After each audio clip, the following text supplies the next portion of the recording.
They didn't stop loving each other. That's what made it confusing. From the outside, everything looked fine.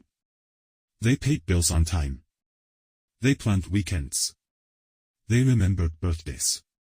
They showed up for family events and work obligations and emergencies without hesitation. If someone asked how their marriage was, the answer came easily. Good. And in many ways, that was true. What changed wasn't the commitment. It was the conversation. At some point, they stopped telling each other how they actually felt. Not because it was dangerous, and not because the other person wouldn't listen. It just started to feel unnecessary. They already knew each other, or at least they believed they did. Explaining emotions felt like repeating things that should already be understood. So they talked about logistics instead. About schedules and errands and plans. About what needed to be done next. Their conversations were efficient, cooperative, polite. There were no arguments to point to, no dramatic silence. Just fewer moments where either of them said something unfinished or uncertain. They noticed it slowly. One of them felt it first during a long drive home. The radio was on. The road was familiar. And there was nothing to say. Not because there was tension, but because there was no habit of sharing anymore. The silence wasn't uncomfortable. It was just empty. The other noticed it later, during a disagreement that never became a fight. They realized they were choosing calm over honesty without thinking about it, not to avoid conflict, but to avoid effort. It felt easier to let things go than to explain why something mattered. They still laughed together. But the laughter didn't open anything. It closed the moment instead. They still cared deeply, but the care had turned practical. Acts of service replaced emotional curiosity. Being reliable replaced being open. Neither of them was wrong. That was the hardest part. Distance didn't arrive as pain. It arrived as efficiency. As stability. As the sense that everything was under control. And because nothing hurt badly enough, nothing changed. Until one day, one of them said something small. Not an accusation. Not a demand. Just an observation. We don't really talk anymore, do we? There was no argument after that. Just a long pause. And in that pause, they both understood something they hadn't named before. Love hadn't left. But closeness had been waiting. Not gone. Just quiet. Not gone. Just quiet. Quiet in the way familiar places are quiet after years of use. Quiet in the way you stop noticing something not because it disappeared, but because it stopped surprising you. They didn't talk about that moment right away. After the words were said, life kept moving. Dinner still needed to be made. Messages still needed replies. The pause lingered, but it didn't interrupt anything. It just stayed with them. In the days that followed, both of them started noticing small things. How often conversations ended without going anywhere. How rarely either of them asked follow-up questions. How easy it had become to assume they already knew what the other person was thinking. They realized they had confused familiarity with understanding. They had learned each other's routines, not each other's inner worlds. They knew when the other would be tired, but not what the tiredness was carrying. They knew what would keep the peace, but not what would bring them closer. Nothing had gone wrong. That was the uncomfortable truth. There was no mistake to fix, no behavior to blame. Just a slow drift that happened while they were both being responsible, kind, and committed. Love had turned into something steady and reliable. But closeness needed attention, and attention had been given to everything else.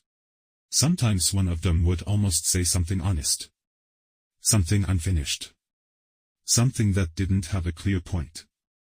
And then they wouldn't, because it felt awkward to introduce depth into a space that had learned to stay light. The other person felt the same hesitation, but interpreted it differently. They assumed silence meant contentment. That no complaints meant no problems.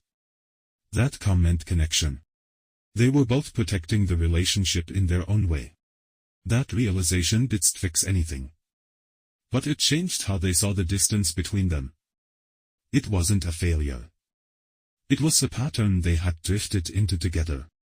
And for the first time in a long time, they understood that closeness doesn't disappear when love fades. Sometimes it disappears when love feels secure enough to stop checking in. If you want to continue, I can take this in a few directions. Deeper and more raw. Longer, slow burn realism. A turning point without happy ending. Or a series-style continuation. Just say which one you want. Just say which one you want. That was the part they didn't know how to answer. Not because they didn't care, but because wanting something felt more complicated than it used to. Wanting meant admitting there was space between them. And naming that space felt heavier than carrying it quietly. They sat with that uncertainty for a while. Not in a dramatic way. Just in the background of their days. It showed up in small hesitations. In pauses before speaking. In moments when one of them wondered whether it was worth opening something that might not have a clear outcome. They weren't afraid of conflict. They were afraid of disruption. Of changing a system that mostly worked. Of asking for more when nothing was obviously missing. Over time, they realized they had both been waiting for the other to lead.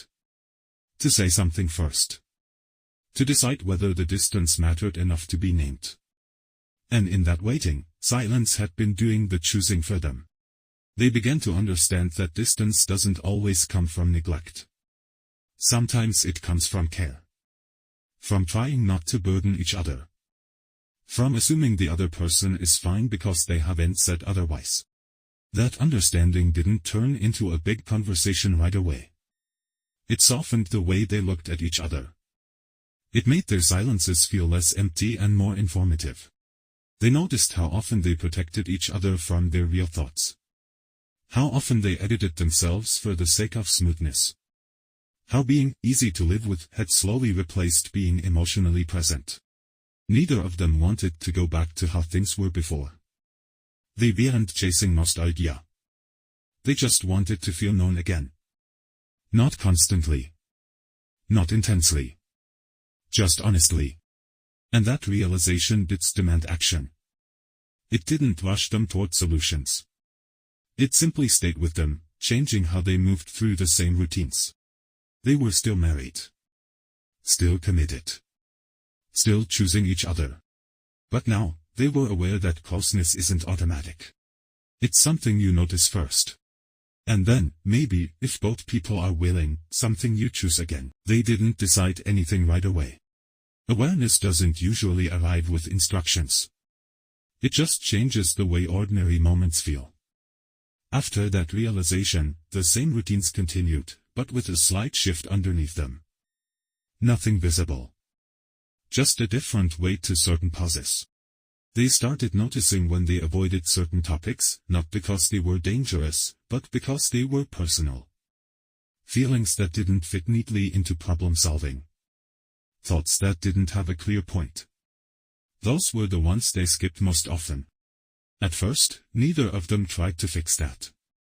They were still learning how to sit with the knowledge that something had been missing without turning it into an emergency. Sometimes one of them would say something small and unexpected.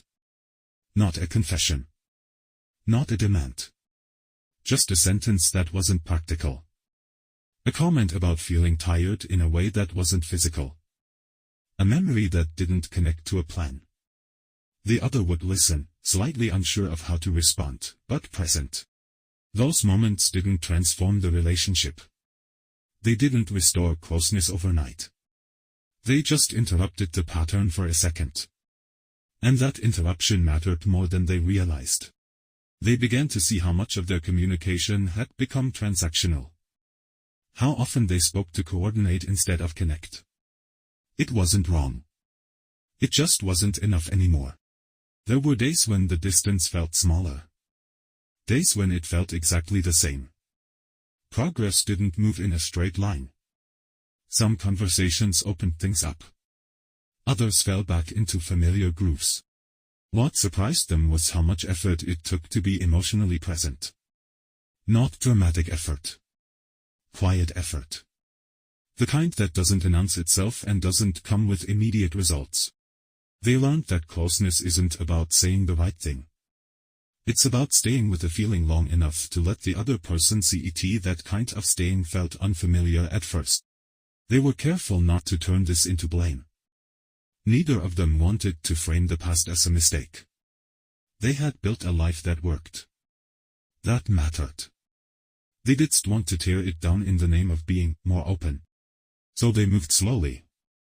They let awkwardness exist. They allowed conversations to end without resolution. They stopped expecting every emotional exchange to lead somewhere. And in that slower pace, something shifted. Not dramatically. Not permanently. But enough to notice. They weren't trying to recreate closeness. They were learning what it looked like now. Because closeness, they realized, doesn't return the same way it leaves. It comes back quietly too. It came back in pieces. Not in a way that made them feel finished or certain, but in small moments that didn't demand recognition. A look held a little longer than necessary. A question asked without a practical reason. A pause where neither of them rushed to fill the silence. They started allowing conversations to wander. Not always to deep places, but away from efficiency. Sometimes they talked about things that didn't matter much, and sometimes they talked about things that mattered a lot, without knowing which category they were in at first. There were moments when one of them shared something and immediately wondered if it was too much. The other didn't always respond perfectly. Sometimes they misunderstood. Sometimes they stayed quiet longer than expected. But the moment didn't disappear the way it used to. They began to realize how often they had interpreted silence as rejection, when it was really just uncertainty. How often they had filled gaps with assumptions instead of curiosity. Nothing about their life changed on the surface. The same responsibilities were there. The same routines. But inside those routines, something felt less closed. They still had days when distance returned. When exhaustion made them retreat. When old habits felt easier. The difference was that now, they noticed. And noticing kept the distance from becoming invisible again. They stopped thinking of closeness as something they either had or didn't have. It became something that fluctuated. Something affected by stress, time, attention, and willingness.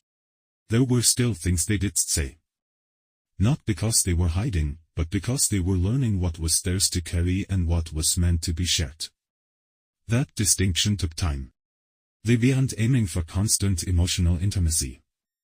That felt unrealistic. They were aiming for honesty when it mattered. For presence when it counted. And slowly, the space between them felt less like absence and more like room. Room to speak.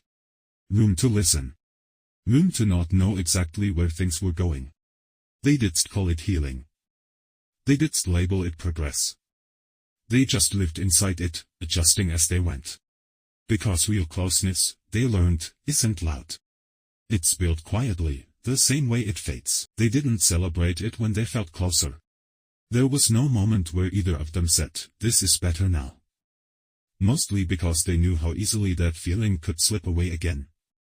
Life didn't slow down just because they were paying more attention.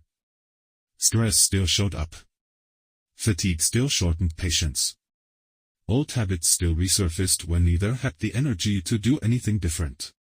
But something subtle had changed in how they responded to those moments. When distance returned, it no longer felt confusing. It felt familiar. Understandable.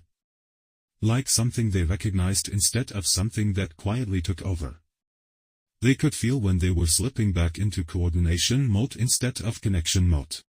Sometimes one of them would notice it first and do nothing about it, just hold the awareness. Sometimes the other would name it gently, not as a complaint, but as an observation. And sometimes neither would say anything, and that was okay too. They learned that closeness doesn't require constant effort. It requires permission. Permission to speak without having a point. Permission to be uncertain. Permission to let the other person see something unfinished. There were still moments when one of them held back. When honesty felt heavy. When vulnerability felt inconvenient. They didn't judge those moments anymore. They understood that being open all the time isn't realistic. What mattered was not letting silence become the only option again. They began to trust that their relationship could hold complexity. That it didn't have to be either calm or connected. It could be both imperfect and real at the same time. They also realized something else, something quieter. That neither of them had stopped caring. They had just stopped checking in. And checking in didn't have to be dramatic. It could be as simple as asking a question and waiting for the real answer. Or admitting that they didn't know how they felt yet. Or staying present when the conversation didn't move quickly. Over time, they stopped measuring closeness by how much they talked. They measured it by how honest they felt being quiet together. The space between them didn't disappear. It changed. It became less like a gap and more like breathing room. They were still learning. Still adjusting. Still getting it wrong sometimes. But now, when things went quiet, it didn't always mean distance. Sometimes it just meant they were listening. They noticed that listening felt different than it used to. Before, silence had meant efficiency. A signal that nothing needed attention. Now, silence sometimes felt like presence. Like both of them were aware of each other without needing to prove it with words. That didn't mean everything felt resolved. There were still misunderstandings. Moments when one of them spoke honestly and the other didn't fully grasp what was being said. But instead of retreating immediately, they stayed a little longer in those moments. Long enough to recognize that confusion didn't mean disconnection. They also learned how easy it was to slip back into old roles. One of them tended to explain. The other tended to simplify. Those patterns hadn't disappeared. What changed was the awareness of them. They could see themselves doing it, sometimes even while it was happening. That awareness didn't stop the habit right away. It softened it. They became more patient with the idea that closeness isn't built through perfectly worded conversations. It's built through repeated willingness.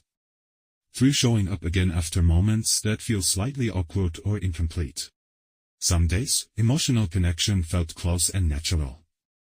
Other days, it felt distant again, and neither of them had the energy to reach across the gap. Those days no longer felt like failures. They felt like part of the rhythm. They stopped expecting the relationship to stay in one emotional place. They understood now that closeness moves. It responds to stress, time, health, and everything else life brings with it. There were moments when one of them caught themselves assuming the other knew how they felt. They noticed that assumption before it hardened into silence. Sometimes they spoke anyway. Sometimes they didn't. Both choices felt more intentional than before. They didn't turn their marriage into a project. They didn't schedule emotional check-ins or force conversations. They let connection find its way into ordinary moments. On a walk. Over a late dinner. During a quiet drive. What surprised them most was how much relief came from simply allowing honesty to be imperfect. From letting conversations trail off without closure. From accepting that being understood completely isn't always possible. They weren't chasing closeness anymore. They were making room for it. And that room, slowly, began to feel like home again.